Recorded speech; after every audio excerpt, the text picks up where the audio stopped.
Hello everyone, Jackson here and welcome back to my channel. 2022 is coming to an end and I've been reflecting on some of the shows that have graced our screens and streaming platforms this year, the good and the bad. Doing so I've come up with my personal top 5 shows I have watched in 2022. I did initially try and rank them but I thought all 5 shows were excellent and found it practically impossible to do so. I will try and keep spoilers to a minimum for each show discussed and I will only show footage from trailers, but as always this is your spoiler warning. Game of Thrones is my all-time favourite show, and like the majority, I thought Season 8 was a major disappointment. When they announced House of the Dragon, I will admit my expectations were low, but I knew I would check it out as I love the world George R.R. Martin created. House of the Dragon blew me away with its quality and the show shines in almost every area of production and design. The acting, for the most part, was excellent and Paddy Considine deserves all the plaudits and awards I'm sure he'll receive for his portrayal of King Viserys.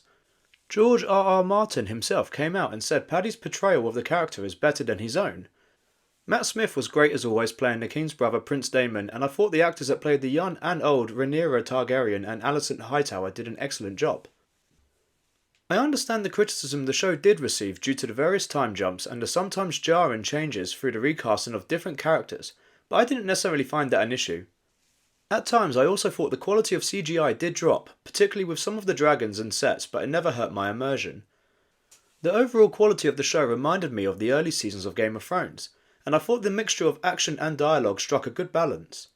In an era of short-form entertainment and reduced attention spans, I know dialogue-heavy episodes of TV can put people off, but I still appreciate good character development and world building, and I can't wait to see Season 2 of The House of Dragon when it airs. Although I was born in the 90s, I've always been a sucker for the 80s aesthetic and sound and typically love shows and films set in that era. Stranger Things was no exception and I instantly fell in love with the show during Season 1. After a 3-year wait between Season 3 and Season 4 airing, the hype and expectation weighed heavy, but it didn't disappoint. In fact, it is probably on par with Season 1 in terms of overall quality. The main cast we've all come to know and love continued to shine, with a new level of maturity in their acting and performance. Max Mayfield, played by Sadie Sink, delivered an award-winning performance throughout and was integral to the best episode of the season, and maybe the best episode of TV I watched this year in episode 4, Dear Billy.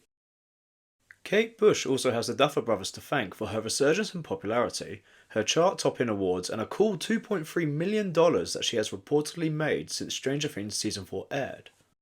Millie Bobby Brown continues to deliver as Eleven, and the bromance between Dustin and Eddie Munson culminated in one of the most memorable scenes in this season. Season 4 had a villain in Vecna that was both equally terrifying on-screen and off-screen, and the VFX and makeup were of the highest quality to bring him to life. There were some low points, such as the Russian prison scenes and the road trip in the pizza van, but to me it wasn't overly detrimental to the quality of Season 4. The stakes of the finale were never higher and the show delivered on so many emotional levels. Here's hoping we don't have to wait another 3 years for Season 5. James Gunn has a penchant for bringing lesser-known comic book characters to the big screen and delivering following the Guardians of the Galaxy films and the Suicide Squad, with his award-winning formula of action, comedy and heart, all backed by killer soundtracks.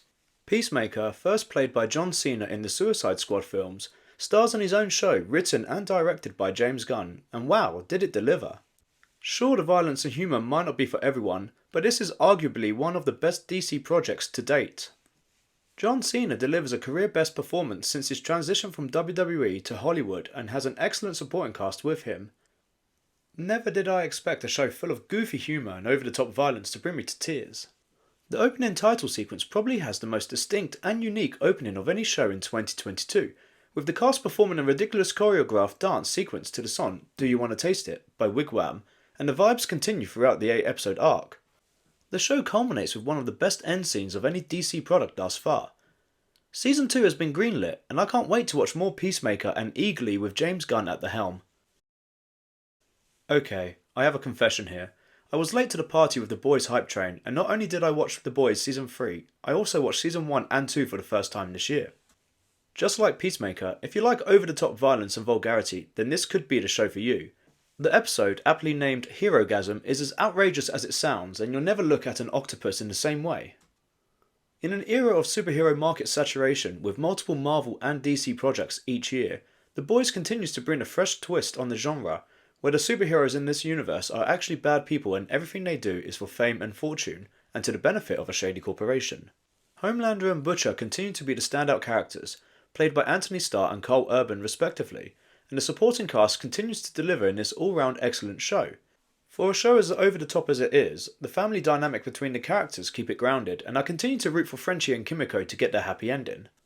After watching all 3 seasons back to back, I would personally say Season 2 was my overall favourite, but that does not detract from the quality of Season 3, and the introduction of the unhinged soldier boy left me on the edge of my seat throughout.